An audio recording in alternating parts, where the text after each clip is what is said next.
அனைவருக்கும் வணக்கம். இன்றைக்கி முதல் முறையாக எடிட்டர்ஸ் யூனியன் இவ்வளவு பிரம்மாண்டமாக இவ்வளவு கூட்டத்தோட, அதாவது டைரக்டர்ஸ் யூனியன் கூட பதவியேற்புக்கு இவ்வளோ டைரக்டர்ஸ் வந்ததில்லை. எடிட்டர்ஸ் யூனியன் வந்திருக்காங்கன்னா அது புதிய ரத்தம் வந்துருக்கு. அது ஒரு வகையில் சிறப்பு தான். புதிய ரத்தம் வர்றதுங்கிறது ஒரு சிறப்பான விஷயம். தமிழ் திரைப்படத்துறையில் இப்போ இருக்கிற காலகட்டத்தில் எல்லோரும் இணைந்து சுமூகமாக பணியாற்றினால் மட்டும்தான் சங்கங்கள் இன்னும் சிறப்பாக இருக்க முடியும். அதை மிக சிறப்பாக உணர்ந்து புதிய நிர்வாகிகள் சிறப்பாக பணியாற்றணும். நான் சொல்லும்போது சொன்னாங்க எவ்வளோ கஷ்டம்னு இல்லை, இருக்கிற எல்லாரையும் ஒன்றிணைக்கிறதுங்கிறது, ஒரு குடும்பமாக ஒன்றிணைக்கிறதுங்கிறது ரொம்ப உண்மையிலே கஷ்டமான விஷயந்தான். அது மட்டும் இல்லாமல் மணிசையார் பேசும்போது சொன்னார், படைப்பாளிகள் ஆரம்பித்து அதை எந்த பெப்சியை எடுத்து போராடினாரோ அந்த பெப்சியை காப்பாற்ற வேண்டிய இடத்துல உட்காந்துருக்காருன்னு. அன்னைக்கு நான் செய்த செயலும் இன்னைக்கு நான் செய்து கொண்டிருக்க செயலும் ரெண்டும் ஒன்று தான், வேற வேற ஃபார்மேட்டில் இருக்குது. எந்த நோக்கத்துக்காக படைப்பாளி ஆரம்பிக்கப்பட்டது, அதாவது படைப்பாளிகளோட சுதந்திரம் பாதிக்கப்படக்கூடாது, என்ன மாதிரியான திரைப்படங்களை எடுக்கணுங்கிறது படைப்பாற்றல் இல்லாத மற்ற யாரும் டிசைட் பண்ணக்கூடாது அப்படின்னா பாலுமகேந்திரா வெற்றிமாறன் சொன்னாங்க. பாலுமகேந்திரா சார் ஆரம்பித்த பிரச்சனை தான் அது. ஒரு எடிட்டராக, ஒரு ஸ்டில் ஃபோட்டோகிராஃபராக ஒரு டைரக்டர் ஒர்க் பண்ணக்கூடாது அப்படிங்கிற ஒரு பிரச்சனையில் வந்தது தான்.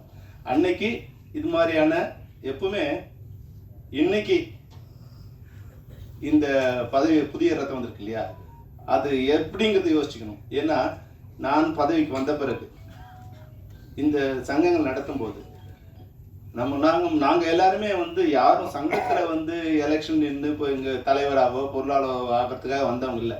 நான் டைரக்டராக வந்தேன், அவர் எடிட்டராக வந்தார், ஒரு கேமராமேனாக வந்தார், தவிர சங்கத்தை காப்பாற்றுக்காக நாங்கள் வரல. வந்த பிறகு சிச்சுவேஷன்ஸ் மாறும்போது நம்ம ஓய்வு நேரங்களில் இந்த சங்கத்துக்கு பணியாற்றாமல் வரும். அது மாதிரி வரும்போது என்ன ஆயிடுச்சுன்னா, இப்போ இருக்கிற சூழ்நிலையில் சங்கங்களில் நிர்வாகியாக வர்றதே ஆபத்துங்கிற ஒரு சிச்சுவேஷன் வந்துடுச்சு. அது அப்போ அந்த நேரத்தில் இருந்தது. அது என்னன்னா அதிகாரம் செலுத்துவதற்கான ஒரு அமைப்பாக இருந்தது. இப்போ நான் எஃப்சிக்கு தலைவர் ஆன பிறகு ஒரு யூனியனும் ஒரு சங்கத்தையும் நேரடியாக அழைச்சு எந்த அராஜகத்தால் இல்லை எந்த மீறுதலால் யாரெல்லாம் நமக்கு எதிரியாராங்க, யாரோ ஒருத்தர் பண்ணுறதுக்கு யாரோ ஒருத்தர் பண்ணும்போது அது மொத்தமாக பெப்சி அராஜகம் இல்லை டைரக்டர்ஸ் யூனியன் அராஜகம் இல்லை ஃபைட்டர்ஸ் யூனியன் அராஜகம் அது மாதிரி மாறிடுது. அப்போ இந்த சுய ஒழுக்கத்தை முதல்ல நம்ம கடைபிடிக்கணும். படப்பிடிப்புகளை சுய ஒழுக்கம் இருக்கணும், கட்டுப்பாட்டு இருக்கணும். எடுத்ததுக்கெல்லாம் வன்முறையோ இல்லை தன் பணப்போக்கின போக்குலையோ செயல்படக்கூடாதுங்கிறது முதல்ல செயல்படுத்தி என்ன நோக்கத்துக்காக நான் படைப்பாளியை நாங்கள் ஆரம்பித்தோமோ அந்த நோக்கத்தை இப்போ நிறைவேற்றிட்டு இருக்கோம். இன்னைக்கு திரைப்படத்துறையில் இருக்கிற பெப்சி இதில் இருக்கிற எல்லா சங்கங்களும் சுய ஒழுக்கத்தோடும் சுய கட்டுப்பாடும் எந்த விதமான பிரச்சனையாக இருந்தாலும் அதை பேசி தீர்ப்பு கொள்ள வேண்டுமே தவிர படப்பிடிப்பை நிறுத்துவது, படப்பிடிப்பில் தகராறு பண்ணுறது, இது மாதிரி எந்த விதமான பிரச்சனை இருக்கக்கூடாதுன்னு இந்த கடந்த 5 வருடங்களாக போராடி 7 வருடங்களில் போராடி கடந்த 3 வருடங்களாக அந்த பிரச்சனை சுமூகமாக இருந்துட்டு இப்போ எந்த விதமான பிரச்சனையும் தயாரிப்பாளர்களுக்கோ இல்லை திரைப்படத்துறையை சேர்ந்த தொழிலாளர்களுக்கோ இல்லாத ஒரு சூழ்நிலை. இது உருவாக்குறதுங்கிறது சாதாரணமான விஷயம் இல்லை. தினமும் அவர்களுக்கு நிர்வாகிகளை அழைச்சி நிர்வாகிகளை பேசி நம்ம எப்படி இருக்கணும், என்ன மாதிரி இருக்கணும். இன்னைக்கு இருக்கிற காலகட்டத்தில் முன்னாடிங்கிறது நமக்கு ஆல்டர்னேட்டிவ் கிடையாது. இன்னைக்கு எப்போ டிஜிட்டல் யுகம் மாறிச்சோ அப்போ யார் வேணாலும் படம் பண்ணலாம், யார் வேணாலும் படம் பண்ண முடியும் அப்படிங்கிறத எல்லாருக்கும் புரிய வச்சு நம்ம இன்னைக்கு தொழில்துறையில் நம்ம மட்டும்தான் இருக்கிறதுக்கு காரணம் நம்மளுடைய டெக்னிக்கல் எக்ஸலன்ஸ். நம்மளை மாதிரி டெக்னிக்கல் எக்ஸலன்ஸ் உள்ளவங்க வெளியே இல்லை, அதனால நம்ம இன்னும் பண்ணிட்டு இருக்கோம். அப்போ இந்த டெக்னிக்கல் எக்ஸலன்ஸ் எல்லாரும் அப்டேட் பண்ணிக்கணும் அப்படிங்கிற ஒரு சுய ஒழுக்கத்தையும் தொழில் வளத்தையும் எல்லா சங்கங்களுக்கும் நாங்கள் பண்ணணுன்றதில் சொல்லிட்டு இருக்கோம். அதை சிறப்பாக செஞ்சுட்டு இருக்கோம். இதில் சில பிரச்சனைகள் வரத்தான் செய்து நான் இல்லைன்னு சொல்லலை. அதுபோல் இப்போ மணி சார் சொல்லும்போது இவர் வெற்றிமாறனும் யார் பேசினா முன்னாடி இலவசம் பேசும்போது சொன்ன விஷயம் உண்மையில் நல்ல விஷயம் என்னன்னா, பொதுவாக ஒரு பதவி ஏற்புனா தோல்வி அடைஞ்சவங்க அந்த பதவிக்கு வரமாட்டாங்க, பதவி ஏற்பு கூட வரமாட்டாங்க, அவ்வளோ ரைவல்ரி இருக்கும். ஆனால் இந்த சங்கத்தில் உண்மையாகவே சந்தோஷமான விஷயம் என்னன்னா, உமா சங்கர் பாபும் அசோக் சாரும் இந்த பதவி ஏற்றுக்கு அவங்க உட்கார்ந்து இந்த மேலே இருக்காங்கன்னா இந்த மாற்றத்தை உருவாக்கியது நான் தான். அந்த தான் எனக்கு சந்தோஷம் வந்தது. வெற்றி தோல்வி இதெல்லாம் விஷயம் இல்லை, வந்து புதுசாக வந்திருக்காங்க. இதே மாற்றம் எங்கள் யூனியனில் நடந்தது. இப்போ அமீர் சேரன் இவங்கெல்லாம் வந்து ஒரு 10 வருஷத்துக்கு முன்னாடி புதுசாக வரணும்னு நினச்சாங்க. ஆனால் இதை வந்து எனக்கு தெரிஞ்சிருந்தா நான் உடனே அசோக் மேத்தா கூப்பிட்டு சொல்லுவேன் வித்ரா பண்ணி. ஏன்னா இன்னைக்கு மேடையில் வந்து இவ்வளோ டைரக்டர்ஸுக்கு காரணமே வெற்றி பெற்ற எல்லா எடிட்டர்ஸும் இன்னைக்கு மார்க்கெட்டில் இருக்காங்க. அவங்க வந்து படம் பண்ணிட்டு இருக்காங்க, எல்லா டைரக்டர்ஸும் கனெக்ஷன் இருக்காங்க. ஸோ அவங்க எல்லாருமே கொண்டு வந்து இன்றைக்கி அவங்க டைரக்டர் உட்கார வச்சுட்டாங்க.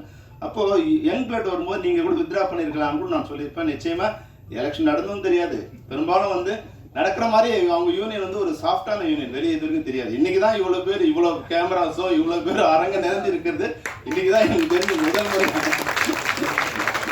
முதல்ல ஒரு 3 ரோல் மட்டும்தான் ஆள் இருப்பாங்க. அது வந்து 50 சங்க நிர்வாகிகள் இருப்பாங்க. வந்தவொடனே வந்து மாலை போட்டு போகிறவங்க இருப்பாங்க. தவிர வந்து எடிட்டர்ஸ் யூனியன்லேருந்து வந்தவங்க வந்து ஒரு 5-6 பேர் தான் இருப்பாங்க. ஆனால் இன்றைக்கி மனம் நிறைந்து நீங்கள் எல்லாரும் சேர்ந்துருக்கீங்க. கோபி வந்து சொல்லும்போது நிறைய விஷயங்களை சொன்னாங்க. ஒரு நல்ல விஷயத்துக்கு வந்து நல்ல தொடக்கம் இதுவாகும். அப்போ இந்த தொடக்கம் வந்து அவங்களுடைய எண்ணம், இந்த 50 வருஷத்தில் யாரெல்லாம் இதெல்லாம் பண்ணாங்க அப்படின்னு வந்து பழைய ஆட்களை நினைவு கூர்ந்து பழைய நிர்வாகிகளை மேடையில் உட்கார வச்சு இவங்க பதவி ஏற்கிற விஷயம் வந்து உண்மையிலேயே நல்ல விஷயம். அது மட்டும் இல்லாமல் நான் இந்த மேடையில் இன்னும் 2 இதுக்கு வர்றதுக்கு காரணம் வந்து நான் முதல்ல வந்து பி கந்தசாமி அவங்ககிட்ட தான் எடிட்டிங் அசிஸ்டண்ட்டாக ஒர்க் பண்ணிட்டு இருந்தேன். முதல்ல வந்து எடிட்டிங் அசிஸ்டண்ட்டாக ஒர்க் பண்ணேன். அங்கே வரும்போது R Sundararajan sir, Manivannan sir இவங்களாம் அங்கே வந்து அவர்கிட்ட ஒர்க் பண்ணிட்டு இருக்கும்போது அன்றைக்கி விஜயவாணியில் வந்து ஒரு 20 உங்களுக்கு தெரிஞ்சிருக்கும் வந்து ஒரு 20-15 எடிட்டிங் ரூம் ஒரே இடத்துல இருக்கும். எல்லா டைரக்டர்ஸும் அங்கே தான் வருவாங்க. இப்போ எல்லாருமே வந்து பார்த்து கே ரங்கராஜிலேருந்து பாரதி ராஜா சார்லேருந்து அன்றைக்கி இருக்கிற எல்லா டைரக்டர்ஸும் பெரும்பாலும் 80% அங்கே தான் இருப்பாங்க. அவர்கிட்ட அசிஸ்டண்ட்டாக சேர்ந்து அதுக்கப்புறம் மணிவண்ணன் உதவியாளராக இருக்கும்போது நான் முதலாக வந்து அசிஸ்டன்ட் டைரக்டருங்கிற இடத்துக்கு போனது வந்து இப்போ கௌதம் சாரோட ரூமுக்கு தான் வந்து எங்கே இருக்காங்க கௌதம் சார் ரூமுக்கு தான் வந்து எடிட்டிங் அசிஸ்டண்டாக போனேன். அப்போல்லாம் வந்து என்னென்னா அசிஸ்டன்ட் டைரக்டர் வந்து எப்படின்னா நித்திய இது என்னது பூர்ணகன் நித்தியகண்ணு பூர்ண ஆயுசுங்கிற மாதிரி எந்த நேரம் வேணாலும் வந்து யார் வேணாலும் வேலை எடுத்துடலாம். சாப்பாடு கூட வந்து அவங்க போட்டால் சாப்பிடலாம். அந்த மாதிரி நிலையில் பெரும்பாலும் மணிவண்ணன் சார் அசிஸ்டன்ட் வந்து ஒரு 10-11 பேர் இருப்பாங்க. தயாரிப்பாளர் வந்தால் ஒரு 3 பேர் மட்டும் எடிட்டிங் வரணும்னு சொல்லுவார். ஆனால் கௌதம் சார் என்ன பண்ணுவார், அவருக்கு அன்றைக்கி ராமநாராயண் கம்பெனி ஒர்க் பண்ணிருக்கு, 4-5 கம்பெனி ஒர்க் பண்ணிட்டு இருப்பாங்க. அப்போ எல்லாம் வந்து அங்கே வரும்போது எல்லா அசிஸ்டன்ட் டைரக்டருமே வர வச்சு அங்கே உட்கார வச்சு சாப்பாடு போட்டு யாராக இருந்தாலும் அங்கே வந்து சாப்பிட்லாம். எப்படி ராஜாபுரத்தில் வந்து விஜயகாந்த் சார் ஆஃபீஸ் போனால் சாப்பிடலாம் நிலைமை இருந்ததோ அது மாதிரி கௌதம் சார் ஆஃபீஸில் வந்து நாங்கள் மணிவண்ணன் அசிஸ்டன்ட் யார் போனாலும் எப்போ போனாலும் சாப்பிடலாங்கிறது வந்து ஒரு அட்டாச்மெண்ட் வந்து டைரக்டர் எடிட்டர்ஸோட ஒரு அட்டாச்மெண்ட்டு.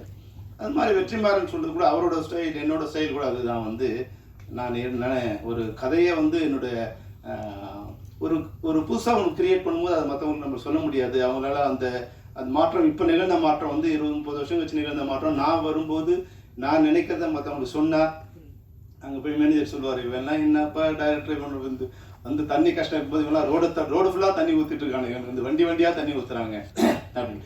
மற்றவங்க பாட்டிலாக தண்ணி அடிச்சுட்டு இருக்கும்போது நாங்கள் வண்டியாக ரோட்டில் தண்ணி ஊற்றிட்டு அவங்க வந்து கஷ்டமாக போச்சு. நம்ம வந்து இன்னொரு சொன்னோம் சார், ஒரு சின்ன ஒரு ஷார்ட் எடுக்கணும்னு நினச்சேன். அதாவது வந்து என்னென்னா நைட் எஃபெக்டில் ராஜாஜி ஹாலில் ஒரு பிளாக் அண்ட் ஒயிட்டில் ஒரு ஷார்ட் வேணும். அதுக்கு வந்து அந்த லைட் பண்ணால் ப்ரௌன் அண்ட் ஒயிட்டாக தான் வருது தவிர பிளாக் அண்ட் ஒயிட்டாக வரல. ப்ளீச் அவுட் ஆனால் ஃபுல்லாக ஒயிட் ஆகிடுது. அப்போ வந்து ஒரு ஐடியா பண்ணி என்ன பண்ணோம், அந்த ஸ்டெப்ஸோட முனையில் மட்டும் வந்து ஒரு ஒயிட் வாஷில் சுண்ணாம்பு வச்சு இது பண்ணால் லைட் பண்ணும்போது இது ஒயிட்டு அது பிளாக்காக நல்லா தெரியுங்கிறதுக்காக நான் வந்து ஆர்டேட்டர்கிட்ட சொல்லி சார் கொஞ்சம் இது மட்டும் வந்து நைட் ஷூட்டிங்கு வந்து இது பெயிண்ட் பண்ணி கொடுங்க அப்படின்னு. உடனே அவர் போனார் ராவுத்தர் ஃபிலிம்ஸில். அப்போ இவங்க வச்சா விஜயகாந்த் இப்போவே முதலில் போக வேண்டியதான்ப்பா, கவர்மெண்டாலேயே ராஜாஜாலுக்கு வந்து சுண்ணாம்பு அடிக்க முடியல, இவங்க ராஜாஜாலுக்கே சுண்ணாம்பு அடிக்க சொல்கிறாங்கம்மா.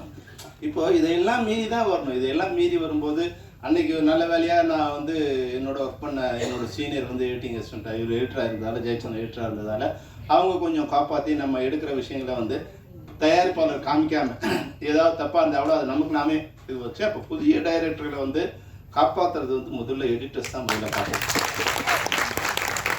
அதனால் அந்த வகையில் எடிட்டர்ஸோட எனக்கு வந்து ஒரு நல்ல அட்டாச்மெண்ட். அப்போ அவங்களோட அந்த உறவு வந்து தொடர்ந்து பயணிச்சுட்டே இருக்குது. ஆனால் இப்போ வரும்போது என்ன ஒரு ப்ராப்ளம் இருக்குன்னா, அப்போ வந்து எடிட்டிங் ரூம் வந்து ஒரு குடும்பமாக இருந்தது.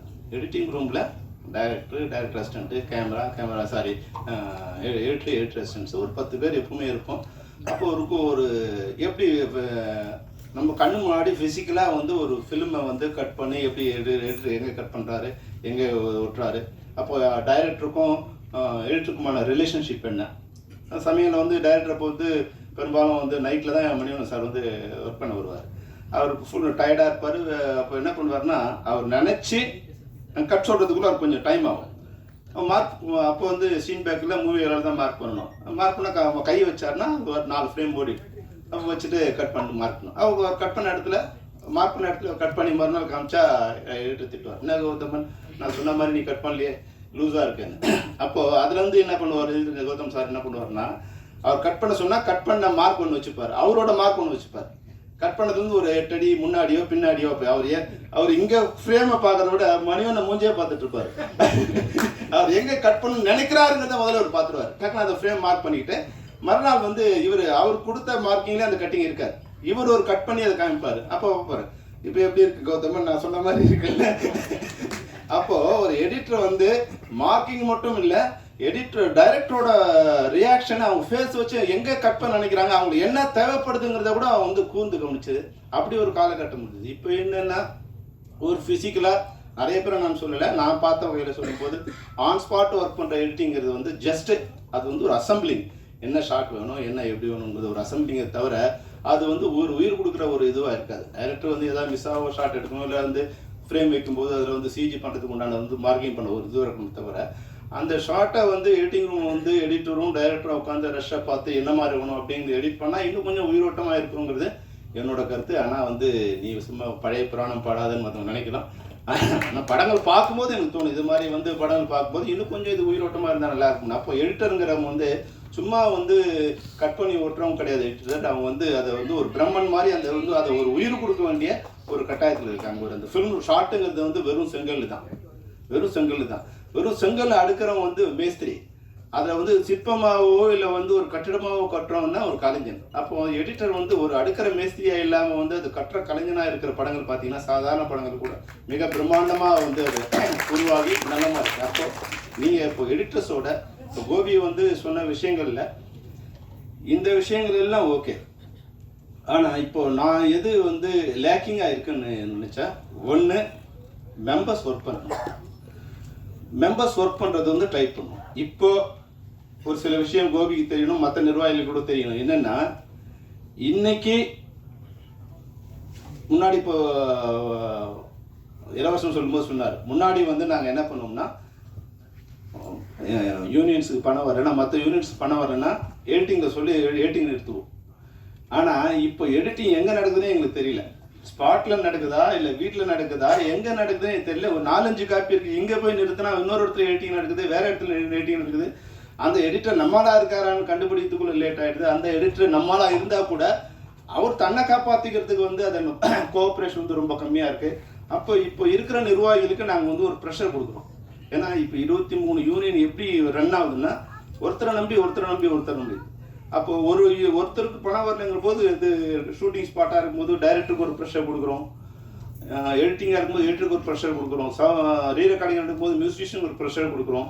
அது அப்போ அந்த இது வரும்போது தான் இந்த அவங்களோட அதாவது வந்து அவங்களோட உழைத்த ஊதியம் கூட வாங்குறதுக்கு சில இடங்கள்லாம் கஷ்டமாக இருக்குது. அப்போ நம்ம வந்து ஒரு ஆர்கனைஸ் பண்ணுறோம். அப்போ ஆர்கனைஸ் பண்ணும்போது நம்ம மெம்பரே நமக்கு அகைன்ஸ்டாக கூட ஆக வேற ஒரு சுச்சுவேஷன் வந்தது. அப்போ எடிட்டரை வந்து ஒரு ப்ரெஷர் கொடுத்தா அந்த எடிட்டர் வந்து கஷ்டப்படுறாரு. இப்போ இன்னைக்கு வந்து கோபிக்கு வந்து ஒரு சின்ன அட்வைஸ்னா, பழனியப்பனுக்கு என்ன அட்வைஸ்னா, இன்னைக்கு உனக்கு போட்ட ஓட்டு எல்லாம் உனக்கு ஆதரவான ஓட்டு இல்லை, பழைய நிர்வாகத்துக்கு எதிரான ஓட்டு தான் உனக்கு வந்த ஓட்டை தவிர அது என்னன்னா நாங்கள் கொடுத்த ப்ரெஷர். நாங்கள் என்ன பண்ணுறோம், அந்த எடிட்டர் வந்து ஒர்க் பண்ணுறாரு, அவர் நான் மெம்பர் வச்சு ஒர்க் பண்ணுறாரு. அவர் டெய்லி தினத்தந்தி பேப்பர் எடுத்துகிட்டு எந்தெந்த பேப்பர்லாம் நான் மெம்பர் வச்சு ஒர்க் பண்ணுறாங்க, இதையெல்லாம் நாங்கள் வந்து உட்காந்து ஒரு 4-5 பேர் வந்து அதை பார்த்துட்டு ஒரு இதுவாக வந்து ஒரு ப்ரெஷர் கொடுப்போம். அப்போ வந்து அவங்க இருக்கிற மெம்பர்ஸை நான் மெம்பர்ஸோட ஒர்க் பண்ணும்போது குறைஞ்சபட்சம் அவங்களுக்கு வந்து மெம்பர்ஸ் வச்சு ஒர்க் பண்ணுறதுக்கு உண்டான இன்ஸ்ட்ரக்ஷன் கொடுப்போம். அது அவங்களால பண்ண முடியாது. ஊதியத்தாலேயோ இல்லை என்ன பிரச்சனை இன்றைக்கி என்னென்னா, அதை ஒர்க் பண்ண வர்றவங்க அபரீதமாக வந்து ஒன்று எடிட்டிங். இன்றைக்கி வந்து ரொம்ப நான் மெம்பர்ஸ் ஒர்க் பண்ணுறது டைரக்டர் 90% மெம்பர்ஸ் நான் மெம்பர்ஸ், அப்புறம் எடிட்டர்ஸ் 60-50% நான் மெம்பர்ஸு. மியூசிஷியன் முன்னாடியாவது வந்து ஒரு ஸ்டுடியோவில் ரெக்கார்டிங் நடக்கும், நாங்கள் போய் பார்க்க முடியும். இன்னைக்கு வந்து எடிட்டிங் அப்புறம் வந்து ரீரெக்கார்டிங் வந்து எடிட்டிங்காவது இந்தியாவில் நடக்குது. ரீரெக்கார்டிங் வந்து ஆஸ்திரேலியாவிலையும் பிரான்ஸ்லையும் இங்கிலாந்துலையும் ஒரு ட்ராக் அங்கே ரெக்கார்ட் பண்ணும்போது அதை கொண்டு வந்து இங்கே ஜாயின் பண்ணி இங்கே மிக்ஸ் பண்ணும்போது யாரோட கண்ட்ரோலையும் இல்லை. அப்போது எல்லாரும் மெம்பராக இருக்கும்போது எல்லாரோட வாழ்வும் சிறப்பாக இருக்கும். அப்போ சில நேரங்களில் சில சங்கங்களுக்கு ஃபெஃப்சிலேருந்து ஒரு ப்ரெஷர் போகுது, இதெல்லாம் நீங்கள் கவனிக்கணும். அதை வந்து சில சங்கங்கள் வந்து செயல்படுத்த முடியும் போது உறுப்பினர்களே வந்து எதிரியாக கூட காலகட்டம் மாறுது. அப்போ அது மாதிரியான இது கூட உங்களுக்கும் வரலாம். அப்போ எப்படி வந்து அந்த அணுகுமுறையில் ஒரு வேலை இப்போ என்ன கூட வந்து நான் ஷூட் பண்ணி கேப்டன் மோட் ஷூட் பண்ணிட்டு இருக்கும்போது அப்போ பாலகிருஷ்ணன் ஒருத்தர் வந்தார், ஒரு ஈஸி மெம்பராக இருக்கார். ஷூட்டிங் எடுத்துனார். என்ன இன்னும் மெம்பர் ஆகலை நீ? ஓ நான் டிஎஃப்டி பட்டு எதுக்கே நான் எங்கே மெம்பர் ஆகுது? அப்போ என்ன நான் வரும்போது ரப்சர் பண்ண வரும்போது நமக்கு வந்து ஒரு ஈகோ வந்துடுது, ஒரு வந்து கோவம் வருது.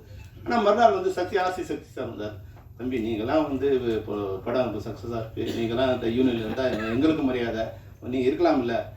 உடனே நான் வந்து அவர் மெம்பர் ஆகிட்டு லைஃப் மெம்பர் ஆகிட்டு அவர்கிட்ட பணம் கொடுத்தேன். சார் நான் இப்போ சொன்னேன், சார் வந்து தயவுசெய்து இது மாதிரி வர்றவங்க வந்து ஸ்பாட்டில் வந்து இந்த அராஜகம்லாம் இருக்கக்கூடாது சார். வந்து அவன் ஏதோ வந்து பெரிய இது மாதிரி வந்து எங்களை அராஜகம் பண்ணும்போது கோவம் வருது. அப்போ உங்களை மாதிரி அவங்ககிட்ட பிஹேவ் பண்ணியிருந்தான்னா நிச்சயமாக நான் வந்து அன்னைக்கே ஜாயின் ஆயிருப்பேன் சார். அதுதான் என்னோட நான் என்ன மனநிலையில் இருந்தனோ அதுதான் இன்றைக்கி ஒரு டைரக்டரோ இன்றைக்கி ஒரு எடிட்டரோ அந்த எந்த டெக்னீஷியன் இருந்தாலும் அந்த மனநிலை இருப்பாங்க. அப்போ எங்கள் நிர்வாகிகள் கூட நான் என்ன சொல்கிறேன்னா எந்த நேரத்தையும் அவங்கள போய் ஹராஸ் பண்ணுறதோ இல்லை அவங்களோட ஈகோ டச் பண்ணுற மாதிரி இல்லாமல் அவங்களுக்கு எக்ஸ்பிளைன் பண்ண சொல்லி சேர்ந்துருந்தா கூடி வாழ்ந்தா என்ன நன்மைன்றது முதல்ல அவங்க எக்ஸ்பிளைன் பண்ண சொல்லி அதுக்கப்புறமா அவங்கள இருக்க சொல்லுவேன். ஆனால் என்ன பண்ணாலும் வந்து சில பேர் வந்து அதை எடுத்துக்கிறதில்ல. அப்போ என்ன பண்ணுறது, சாம பேத தான தண்டத்துக்கு வரும்போது சில நேரங்கள் வந்து மேலே கோவம் வருது. ஆனாலும் அந்த பொசிஷன் அது மாதிரி இருக்கும்போது அது நம்ம மாற்ற முடியாது. வந்திருக்க நிர்வாகிகள் வந்து நீங்கள் வந்து அந்த இதில் படிக்கும்போது பழசையும் நினைவு கூர்ந்தீங்க, புதிய விஷயங்கள் ரொம்ப நல்ல விஷயங்கள் சொன்னீங்க. நீங்கள் எல்லாரும் ஒன்று சேர்ந்து பழைய குப்பையெல்லாம் கிளறிட்டு இருந்தால் வந்து அதுக்குள்ளே 2 வருஷம் முடிஞ்சிடும். இன்றைக்கி தொடங்குனீங்கன்னா இன்னையிலேருந்து உங்களுடைய அந்த வாக்குறுதியில் நிறைவேற்றத்துக்கான என்ன விஷயம் அப்படிங்கிறத சீர்தூக்கி அதை சிறப்பாக செய்ய வேண்டும். உங்களுக்கு சம்மேளனம் அனைத்து வகைகளும் வந்து உதவிகரமாக இருக்கும். நீங்களும் சம்மேளனத்துக்கு உதவிகரமாக இருக்க வேண்டும் என்று நன்றி. நன்றி சார்.